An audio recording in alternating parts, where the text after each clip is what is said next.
Hello সবাইকে, good morning. কেমন আছো সবাই? আশা করছি সবাই অনেক ভালো আছো, সুস্থ আছো। আর আমরাও কিন্তু বেশ ভালো আছি। সকাল সকাল একটু নতুন ভ্লগ নিয়ে আবার তোমাদের সবার সামনে হাজির হলাম। তো দেখো, সকালবেলা ঘুম থেকে উঠে এদিকের কাজকর্মগুলো শুরু করছি। আর আজকে হচ্ছে তোমার বৃহস্পতিবার। তো বৃহস্পতিবার জানো, ঘরের প্রচুর কাজ থাকে। আর সব থেকে বেশি আমার ভালো লাগে এই দিনটা, যে ঘরে মানে ঠাকুরের আসন না পুরো ফুলে ভর্তি হয়ে যায়। আর ঠাকুরের আসনটা এই দিনে দেখতে একটু বেশিই যেন স্পেশাল লাগে, মানে ভীষণ ভালো লাগে আমার। তাই সকাল থেকে উঠে তড়িঘড়ি করে সমস্ত কাজকর্ম সেরে নিলে সময় মতো একটু পুজোটা দিতে পারি। আর বেশিক্ষণ ধরে ওই যে তোমাদেরকে বলি, আমার ঠাকুর ঘরে বসে যেন মন পোষায় না, মনে হয় যেন বেশ কিছুক্ষণ ধরে বসে থেকে আস্তে আস্তে পুজোটা দিই। আমি ওই গেলাম রে, হড়বড়ি করলাম রে, তাড়াতাড়ি করে বেরিয়ে আসলাম রে, এই জিনিসটা না আমার এখন পোষায় না। মানে আগে এটা প্রচুর করতাম, তবে যত দিন যাচ্ছে, যত নিজেকে চেঞ্জ করছি, তত যেন আরো নিজেকে নতুন ভাবে চিনতে পারছি। যাক, এদিকে দেখো কিছু কিছু বোতলে জল ভরা আছে, আবার কিছু বোতলে জল ভরতে হবে। কারণ সকাল থেকে উঠে তো অনেক কাজকর্ম থাকে, ওদেরকে স্কুল দিয়ে আসা থাকে, এদিকের কাজকর্মগুলো থাকে, সেগুলো এক একটা করে করতে হয়। এবার কি বলতো, কোনটা ছেড়ে কোনটা করব সেটাই হয়ে যায় মুশকিল। আমি না ভেবেছি এবার থেকে একটা রুটিন লিখবো, মানে রুটিন মাফিক যদি চলতে পারো তাহলে দেখবে সংসারের সমস্ত কাজকর্ম তোমার রুটিন মাফিক চলবে, অনেক তাড়াতাড়ি সব হয়ে যাবে। আর আমি আজকে এই কাফতানটা পরেছি, পরে মানে কাজ করতে গিয়ে আমার খানিকটা নিচের দিক থেকে সেলাই খুলে গেছে, মানে ফার্স্ট একটুখানি কাটাই থাকে, তো দেখলাম আর একটুখানি মানে ছিঁড়ে গেছে। তো বললাম ঠিক আছে, চলো পরে আবার ঠিকঠাক করে নেবো, কারণ এই মুহূর্তে এখন আর ইচ্ছাও করছে না। আর এই তাড়াহুড়োর সংসারে হয় না সব সময় সবকিছু। তো গতকাল কিছু জামা কাপড় কেচেছিলাম, সেগুলো শুকিয়ে গেছে, তো ভাবলাম জামা কাপড়গুলো আগে ভাঁজ টাজ করে রাখি, কারণ এরপরে আবার জামা কাপড় হবে, সেগুলো আবার মেলতে হবে, আবার গোছাতে হবে। এবার যদি একটু রোদ ওঠে তখন দিনের দিন জামা কাপড় শুকিয়ে যায়। আর যদি রোদ না ওঠে তাহলে তো ঠিক আছে, পরের দিন জামা কাপড় শুকিয়ে যায়, মানে পরের দিন পর্যন্ত টাইম দিতে হয়। তো যেগুলো শুকিয়েছে সেগুলোকে আগে গুছিয়ে গাছিয়ে একটু রেখে নিই, তাহলে একটু শান্তি সকাল সকাল। তাহলে আর এদিকের কাজগুলো না আর মনে থাকবে না, কারণ এই জামা কাপড়ের দিকে বারবার নজর যায়, আমার মনে হয় কতক্ষণ এগুলো গোছাবো, কতক্ষণ এই কাজগুলো করবো, এরকম একটা ব্যাপার। তো আজকে রান্না বান্না কি হবে জানি না, তবে রান্না তো করতেই হবে। পরে তোমাদের সাথে সেগুলো শেয়ার করব, কি রান্না করব কি না করব, কিন্তু সকাল থেকে এই যে তাড়াহুড়োর কাজগুলো এগুলো করে বরকে উঠিয়ে আগে ওকে স্নান দান করিয়ে নেব। তো দেখো, এই জামা কাপড়গুলো যেগুলো গোছালাম ওগুলো না আমি আর মানে জমিয়ে রাখছি না। জমিয়ে রাখছি না বলতে কি, ড্রামের মধ্যে আর রেখে দিচ্ছি না, এগুলোকে একেবারে আলমারি খুলে আলমারিতে পাট পাট করে গুছিয়ে রাখছি। তবে আলমারিতে জামা কাপড়গুলো দেখে মনে হচ্ছে অনেক গোছানো, কিন্তু আমার কাছে আমার নজরে মনে হচ্ছে যে না, একটু অগোছালো হয়ে রয়েছে। আর একদিন ধরে যদি একটু ভালো করে গোছাতে পারতাম তাহলে মনে হয় কি ভালো হতো।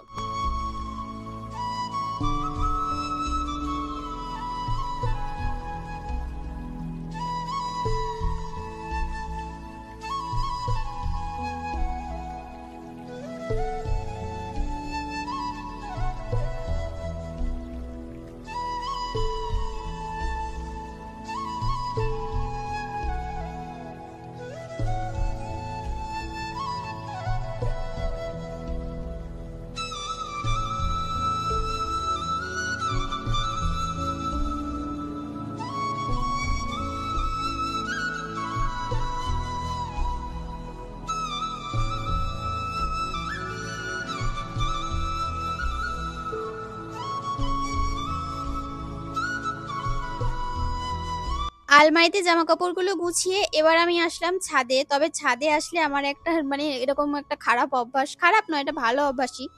যদি পাকা ফল পাই তাহলে উজ্জ্বলের জন্য, মেয়ের জন্য নিয়ে যাই, আর যদি বেশি পাই তাহলে তো সবার জন্য নিয়ে যাই।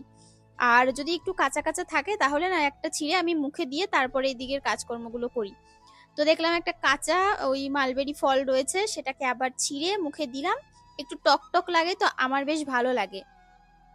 তবে সত্যি কথা বলতে আগে ভাবতাম মালবেরি প্রচন্ড টক, পাকলেও টক হয়, কিন্তু আমাদের এবছর যতগুলো মালবেরি হয়েছে পুরো অনেক হয়েছে, মানে বছরে মনে হয় 3-4 বার ফল দেয়। মানে এমন নয় যে এর একটা সিজন আছে, আমি জানি না অন্য কোথাও সিজন মাফিক হয় কিনা, অবশ্যই হয়। তবে আমার এই গাছটা দেখি যে বছরে 2-3-4 বার মোটামুটি ফল দিল। আর যখনই ফল দেয়, যখন পাকে একদম পুরো কোনো অংশ সবুজ থাকবে না, লালও থাকবে না, পুরো কালো হয়ে যাবে, সেই ফলগুলো খেতে না এত মিষ্টি লাগে, মানে গালে দিলে মনে হয় যেন আরো কয়েকটা হলে খেয়ে নিতাম। তবে একদম স্বল্প মাফিকই হয়, মানে পাকে আর কি, হয়তো হতে হতে সব পাকতে পাকতে তার আগে সব খাওয়া হয়ে যায়। পাখি খায়, আমরা খাই, সবাই মোটামুটি ছিঁড়ে খায়। তবে ওই কালো পাকা অবধি অপেক্ষা কেউ করে না, একটু লাল হয়ে মোটামুটি ছিঁড়ে খাওয়া হয়ে যায়। তো দেখো বেশ কিছু জামা কাপড় বললাম না যে আবার কাচার আছে, সেগুলোকে আবার কেচে কুচে কাঁচা হয়ে গেছে, গুছিয়ে এনে এবার ছাদে মেলে দিলাম। ছাদে মেলে দিয়ে যাব একটুখানি, আমি এবার বসবো, বসে তারপরে চেঞ্জ টেঞ্জ করে আবার সংসারের কাজকর্ম রয়েছে সেগুলো তো শুরু করতেই হবে। তবে বেশ রোদ উঠেছে, যে কারণে আমি ছাদে এসে জামা কাপড়গুলো মেলে দিলাম। বিকেলের মধ্যে যদি শুকিয়ে যায় তাহলে এগুলোকে আবার ভাঁজ করে আলমারিতে তুলে রাখতে পারবো, আবার কালকের জন্য খাটনিটা চিন্তা করতে হবে না। আর দেখলাম কিছু কিছু পাতা পড়েছে, এবার রোদ উঠেছে তো ভাবলাম অল্প কিছু পাতা আছে, এগুলোকে এক কোনায় সরিয়ে রাখি।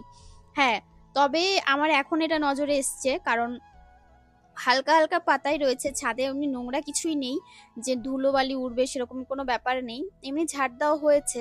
তবে ওই যে পাতা টাতাগুলো পড়েছে ওগুলোকে একটু ঝাড় দিয়ে সরিয়ে রাখলাম। জামা কাপড়গুলো মেলার আগে দিলে এটা বেশি ভালো হতো, তবে ওই আর কি, যখন যেটা খেয়াল পড়ে তখন সেই কাজটা করতে মন চায়। তো বেশ খানিকক্ষণ বসে তারপর এদিকের কাজকর্মগুলো গুছিয়ে ঘরদোর আরো কিছু ঝাড়পোছ ছিল, চাদর টাদর সব বিষয় করার ছিল, সেগুলো করে এবার এদিকে আসলাম। আমার কিছু পার্সেল প্যাকিং রাত্রেবেলায় কিছু করেছিলাম, আর এখন সকালবেলা কিছু অর্ডার হয়েছে, সেগুলো উজ্জ্বল বলছে একেবারে করে দাও, তাহলে একেবারে এসে নিয়ে যাবে। তো আমি বললাম যে তুমি এত চাপ আমাকে দিও না, আমাকে আগের থেকে বলো, আমি রাতে ধীরে সুস্থে প্যাকিং করে রাখবো। বলছে কি এটা এমার্জেন্সি করে দাও, এরপর থেকে আর অত চাপ রাখবো না। ও সবসময় এরকম বলে, তারপরে বলে কি ট্র্যাকিং বের করতে দিয়েছি গো, মানে সকালবেলা অর্ডার হলেও সেটাকেও সঙ্গে সঙ্গে ট্র্যাকিং বের করতে দিয়ে দেয়। আর তারপরে কি বলতো, দিনের দিন যদি ট্র্যাকিং বেরিয়ে গেলে তখন দিনের দিন জিনিসটাকে তোমার দিয়ে দিতে হয়, ছেড়ে দিতে হয়, না হলে কাস্টমারের কাছে পৌঁছাতেও দেরি হয়। আর তোমার ডেলিভারি অফিস থেকেও তখন বলবে ট্র্যাকিং বেরিয়ে গেছে, তোমরা কেন দাও, এরকম একটা ব্যাপার। তো ওই জন্য আমি তাড়াতাড়ি হড়বড়ি করে, মানে খাই না খাই ওকে বলছি যে ঠিক আছে তাহলে আমি এগুলোকে আগে প্যাকিং করে দিই, আমাকে একটু সময় দাও। এই 2-3টে প্যাকিং বাকি ছিল, সেগুলোকে প্যাকিং করে নিয়ে তারপরে আমার শান্তি। তারপরে এই যে ট্র্যাকিংগুলো বসিয়ে সব ওই স্যালোটেপ দিয়ে একদম এখন বর্ষা তো, এমনি বর্ষা নয়, আমি 12 মাসই এরকম ভালো করে সুন্দর করে সিল করে দিই মুখটা, যাতে জল টল ঢোকার কোনো চান্স না থাকে। কারণ কি বলতো, এটা একজনের হাত থেকে আরেকজনের হাতে, আরেকজনের হাত থেকে আরেকজনের হাতে, এইভাবে যায় তো ব্যাপারটা, সবটা তো আমার ওপর থাকে না। আমি প্যাকিং করে ডেলিভারি অফিসে দিয়ে দিলাম, কি আমার দায়িত্ব শেষ। আমার দায়িত্ব শেষ বলতে সেটা নয় যে তুমি প্রোডাক্ট পেলে না তারপরেও বলবো যে আমি জানি না, সেসব কিছু নয়। প্রোডাক্ট তোমার কাছে পৌঁছে দেওয়া পর্যন্ত আমি অবশ্যই তোমার টাচে থাকবো, পৌঁছানো পর্যন্ত, সেটা সবাই জানো। আর তবে এই যে ডেলিভারি অফিস দেওয়া মানে আমার একটুখানি নিশ্চিন্ত হই যে না এবার প্রোডাক্টটা ঠিকঠাকভাবে পৌঁছে যাবে তোমাদের কাছে। তারপরে না আমার এই ইদানিং একটুখানি খাওয়ার রুটিনটা চেঞ্জ করেছি। মানে রুটিনটা বলতে, সকালবেলা তোমরা অনেকেই বলেছো কণিকা খালি পেটে থাকবে না একদম, তো সেটাই চেষ্টা করছি। আর সকালবেলা একটু রুটি করছি, কারণ আজকে আমার একটু খিদে খিদে পেয়েছে। সকালবেলা একটা দুটো রুটি খেয়ে নিলে সে চা দিয়ে খাও, একটু সবজি দিয়ে খাও, যা দিয়ে ইচ্ছা খাও, মানে পেটটা একটু বেশ খানিক্ষণ ভরা থাকে। তারপরে দুপুরবেলা যত বেলায় রান্না করো না কেন অতটা অসুবিধা হয় না। আর এই তো এদিকে আমি দেখো রুটিটা করে নিচ্ছি, আর আজকে রুটি খাবো হচ্ছে দুধ দিয়ে। তো সবার জন্যই করছি। আর সবার জন্য করার পর তারপরে মাকে যখন বললাম যে তুমি খেয়ে না, মা বলছে না আমি সকালবেলা তো ওই কি বলে ছাতু গুলিয়ে খেয়ে নিয়েছি, তো আমি আজকে আর রুটি খাবো না। তো তারপরে আমি আর ঠিক আছে, আমি বললাম আচ্ছা ঠিক আছে তাহলে কোনো ব্যাপার না, তো আমি বললাম কালকেও করবো ওখানে, তাহলে ছাতুটা তো খেও না। তো ওরা আবার পেঁয়াজ লঙ্কা লেবু টেবু দিয়ে সকালবেলা মা আর কোয়েল ছাতু খেয়ে নেয়। আবার যখন ছাতু খেতে ইচ্ছা করে না ভাত খেয়ে নেয়, মানে মা ভাত খায় না, কোয়েল ভাত খায়। তো আমি চেষ্টা করি সকালে কিছু করে দেওয়ার। এবার কি বলতো, সকালটা আমার এত তাড়াহুড়োর মধ্যে কাটে না, আমি ভীষণভাবে হাঁপিয়ে যাই। মানে উজ্জ্বলকে স্নান দান করিয়ে আমার সংসারে কাজ করতে এতটা টাইম লেগে যায় সকালে, তখন আমার আর কিছু ইচ্ছা করে না। তখন মনে হয় হাতের সামনে যদি একটু খাবার পেতাম, অল্প স্বল্প যাই পাই খেয়ে চুপচাপ তারপরের কাজগুলো করতাম। মানে ওই সময়টা একটু রেস্ট না নিলে না আমার হবে না। তারপরে আবার দুপুরবেলা এসে রান্নাবান্না এদিকে কাজকর্মগুলো থাকে, তো করে উঠতে পারি না। তো দেখো রুটি করতে গিয়ে আমি ঘেমে নিয়ে একাকার, কারণ বাইরে রোদ উঠেছে আর প্রচুর ভ্যাপসা একটা গরম দিচ্ছে। মানে মাঝে মাঝে মনে হচ্ছে বৃষ্টি হবে, বা দিনের মধ্যে একবার বৃষ্টি হলেও হচ্ছে, কিন্তু গরমটা যাচ্ছে না। সেই যে আগে একবার বৃষ্টি হয়েছিল টানা বেশ কয়েকটা দিন, ওরকম না হলেও 1-2 দিন বৃষ্টি আবার দরকার, তাহলে আবার যদি একটু পরিবেশটা ঠান্ডা হয়। কারণ যে ভয়েস ওভার করতে গিয়ে দেখছি আমার মাইক্রোফোন যেটা দিয়ে আমি ভয়েস ওভার করি সেটা চার্জটা শেষ হয়ে গেছে। তো তারপরে আমি তো ভয়েস দিয়েই যাচ্ছি, তারপরে খেয়াল পড়লো বাবা আমার তো ভয়েসটা অনই মানে অফই হয়ে গেছে। তো তারপরে আর কি করব, ওটাকে আবার কিছুটা কাট করলাম, কাট করে আবার এখন ভয়েস ওভার করতে বসলাম। মানে ভাবো কত তাড়াহুড়ো থাকলে একটা মানুষ এতটা বেখেয়ালি হয়ে যেতে পারে। তবে ইউটিউবটা আমার ভীষণ একটা ভালো লাগার জায়গা। আমি প্রত্যেকটা ভিডিও অনেক ভালোবেসে আমি তোমাদের জন্য তৈরি করি। মাঝে মাঝে একটু একটু এদিক ওদিক, আসলে চার্জটা ফুরিয়ে গেছে আমি দেখতেই পাইনি। তো যে কারণে আমি তো তোমাদের সাথে যখন কথা বলতে ব্যস্ত হয়ে যাই তখন আর কোনো দিকে মন থাকে না, মানে কাজটাকে ভালোবেসে ফেলি। আর তোমাদের প্রতি ভালোবাসা টান তো রয়েছেই।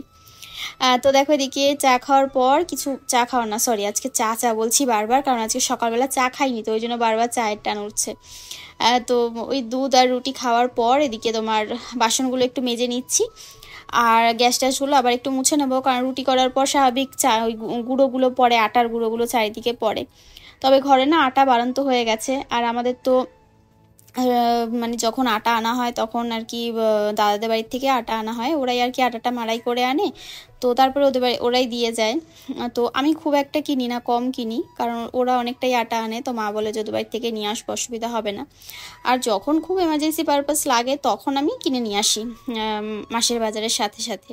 আর যখন ধরো লাগবে, ধরো একটু ময়দা বা মানে ময়দা দিয়ে লুচি খেতে ইচ্ছা করলো বা পরোটা খেতে ইচ্ছা করলো তখন সেগুলো কিনে নিয়ে আসি, কারণ ময়দাটা তো আর আনা হয় না। তো এদিকে দেখো গ্যাস ট্যাস ভালো করে মুছে নিচ্ছি, মুছে নিয়ে আর এই ওয়ালগুলো ভালো করে মুছে নিলাম। এবার রান্না বান্না করব। তো রান্না বান্না করার আগে এই কাজগুলো না করলে না আমার যেন শান্তিই হচ্ছিল না। তো চলো এবার রান্নার দিকে ঢুকবো। তো আজকে রান্না করব ভেন্ডি। এই যে খানিকটা ভেন্ডি ছিল, ভেন্ডিগুলোকে ভালো করে ধুয়ে নিচ্ছি বেশ কয়েকবার কচলে কচলে। আর ভেন্ডিটা এবার লম্বা লম্বা করে কেটে নেব, কারণ ভেন্ডিটা ভাবছি একটু সর্ষে দিয়ে করব, সর্ষে বাটা দিয়ে। আজকে পুরো নিরামিষ করব, বৃহস্পতিবার তো ভালোই হয়েছে, লক্ষ্মীবার একটু নিরামিষ মাঝে মাঝে খাওয়া ভীষণভাবে দরকার। আর এখন আমাদের বাড়িতে ভীষণভাবে মেনটেন করা হয় নিরামিষ আমিষ, তারপরে হচ্ছে গিয়ে তোমার সিদ্ধ টিদ্ধ এইসব একটুখানি বেশি থাকে। তো এগুলো শরীরের পক্ষে ভীষণ ভালো, তোমরাও বলেছো কণিকা একটুখানি নিজে মেনটেন করার চেষ্টা করো। আবার যারা ব্যাপারটা বুঝেছো তারা বলেছো যে বিভিন্ন মানে কি বলে মানসিক চাপ থেকেও কিন্তু এই সমস্ত রোগ হয় মানুষের জীবনে। সত্যিই তাই, আমার বোধহয় এই জন্যই বেশি হয়েছে, যে বিভিন্ন এত টেনশন এত চাপের মধ্যে থাকি না, মাঝে মাঝে নিজের খাওয়া দাওয়া সমস্ত কিছু ভুলে শুধু কাজ কাজ কাজ কাজ করে গেছি এতগুলো বছর। যে কারণে হয়তো এত এত মানে শরীরে, তোমরাও বলেছো যে একটা সময় এমন আসবে দেখবে তখন আর নিজেকে দোষ দেওয়া ছাড়া তখন আর কোনো গতি থাকবে না। তো কি আর করব, পরিস্থিতি কিছু করার নেই। এদিকে দেখো ভেন্ডিটা পাঁচফোড়ন দিয়ে একটু টমেটো দিয়ে ভালো করে এবার নাড়াচাড়া করে নিচ্ছি, একটু নুন হলুদ দিয়ে দিলাম। তো এটাকে না ঢাকা চাপা দিয়ে ভালো করে ভেন্ডিটা সেদ্ধ হতে দেব, একদম হাতে করে একটুখানি জল দিয়েছিলাম। আর তার সাথে করব বাঁধাকপি। তো বাঁধাকপিটা রাতে কেটে রাখলে ভালো হতো, কিন্তু রাতের আর কাজের শেষ নেই, আসলে সারাদিনই তো প্রচুর কাজ থাকে, যে কারণে রাতে আর কেটে রাখা হয়নি। তো ভাত বসিয়ে দিয়ে এদিকে তোমার ভেন্ডিটা বসিয়ে দিয়ে ওদিকে বাঁধাকপিটা কেটে নিচ্ছি। আর এখানে দেখো অল্প একটুখানি পেস্ট করে নিয়েছিলাম সর্ষে, সাদা সর্ষে, সেটাকেই দিয়ে বা নাড়াচাড়া দিয়ে একটুখানি চিনি একটুখানি জিরের গুঁড়ো দিয়ে নামিয়ে দেবো। জিরের গুঁড়ো না দিলেও হয়, তবে মনে হলো যে একটুখানি দিই তাহলে বেশ ভালো একটা গন্ধ আসবে। ভাজা জিরের গুঁড়ো মোটামুটি সব তরকারিতে দেওয়া যায়, কিছু তরকারি বাদে, তো দিয়ে দিলাম। আর খুব সুন্দর খেতে হয়েছিল, খারাপ হয়নি খেতে, মোটামুটি ভালোই হয়েছিল। তো এটাকে এবার নাড়াচাড়া দিয়ে তারপরে নামিয়ে ফেলবো, আর তারপর ওদিকে পুঁই শাকটা চড়াবো। তো দেখো এদিকে ভেন্ডির তরকারি রেডি হয়ে গেছে, নামিয়ে দিলাম। আর এদিকে এবার মশলা দিয়ে আদা আর লঙ্কা জিরে বাটা দিয়ে এটাকে ভালো করে কষিয়ে নিয়েছিলাম। তারপরে আলু দিয়ে, আলুটা যতক্ষণ না মোটামুটি একটু সিদ্ধ হয়েছে ততক্ষণ মশলাটার সাথে কষালাম। আর এদিকে অসময়ের বাঁধাকপি তো একটুখানি রেখেছিলাম ভাপে দেওয়ার জন্য, তো ভালো করে ধুয়ে নিয়ে তারপরে বেশ খানিকক্ষণ একটুখানি জলের মধ্যে দিয়ে ফুটিয়ে নিয়েছিলাম। পুরোপুরি একদম খুব ভালো করে সেদ্ধ করিনি, তবে বাকিটা যেটুকুনি আছে জল ঝরার পর সিদ্ধ হয়ে যাবে। আর আলুটাও মোটামুটি সিদ্ধ হয়ে গেছে, তো দুটোই একসাথে বসিয়ে দিলাম। এবার ঢাকা চাপা দিয়ে সুন্দর করে রান্না করে নেবো। তো দেখো এদিকে বাঁধাকপির তরকারি প্রায় রেডি। আর এই যে এরকম দেখতে হয়েছে, তবে আর একটুখানি ওটা কষবে আর কি, আর একটু ঝোলটা শুকাবে, মাখো মাখো হবে। তারপরে বৃহস্পতিবারের পুজো করতে আসলাম, তো চলো পুজোটা কমপ্লিট করে নিই।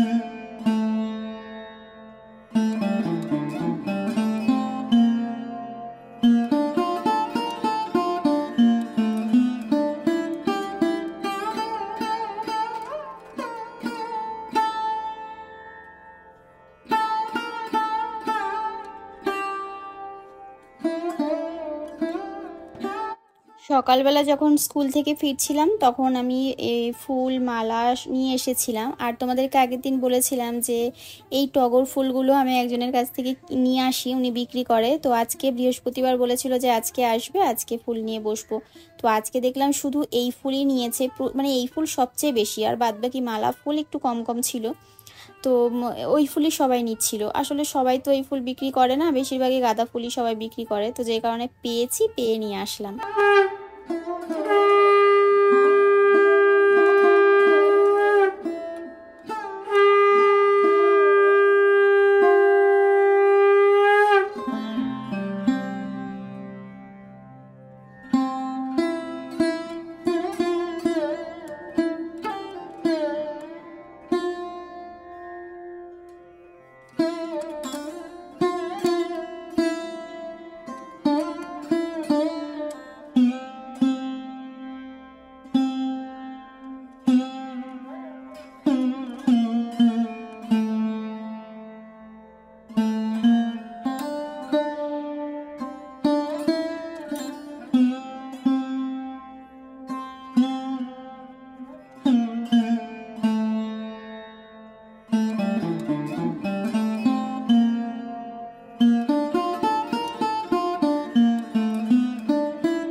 দেখ, আমি আগের মাসে আমি এই কুর্তিগুলো কিনেছিলাম, এই থ্রি পিসগুলো বর আমাকে দিয়েছিল ওর বিজনেস থেকে। তো ভীষণ পছন্দ হয়েছিল, আর এইগুলো যারা যারা পেয়েছে তারা জানে কোয়ালিটি ভীষণ ভালো। তো মা কাপড় ধরে বলছে এত সুন্দর কোয়ালিটি কোথা থেকে কিনেছে। আমি বললাম কেন, কোথা থেকে কিনবো, আমি উজ্জ্বলই দিয়েছে। তো বলছে যে তাহলে দেখে, কিছু বলেনি। তা আমি মানে ঠিক করে রেখেছিলাম যে মাকে পরের মাসে মাকেও দুটো দেবো। আগের মাসে উজ্জ্বল আমাকে দুটো দিয়েছে, জানো, এই মাসে আমি মাকে দুটো দেবো। তাই বলে মায়ের জন্য দুটো অর্ডার করে দিই, আমি তোমাকে টাকা দিয়ে দেবো। তো বললো ঠিক আছে। আমার শাশুড়ি মায়ের জন্য এই দেখো, কালার দুটো আমি পছন্দ করে দিয়েছি। কারণ মা যখনই কালার পছন্দ করে, ওনার চোখে ভালো লাগে, পরে যখন কাছে আসে তখন বলে কি এই কালারটা অর্ডার করেছিলাম, এই কালারটা মানে এরকম কোথায়, না না আমি এটা করিনি, আমি অন্যটা করেছিলাম, এরকম করে। ওই না না তুমি ওটাই করেছিলে, ফটো তারপরে দেখাই, তারপরে বিশ্বাস করো ও আচ্ছা আচ্ছা আচ্ছা, এরকম ব্যাপার। তুমি আমি পছন্দ করে দিই, তোমার তাহলে আরো ভালো লাগবে। মানে না জানিয়ে নিয়েছি যদিও। এই যে এই দেখো, মাঝখানটা তোমার মেরুন, দুপাশটা একটু হলুদ, হলুদ ঠিকই নয়, তোমার অরেঞ্জ কালার, ঠিক আছে।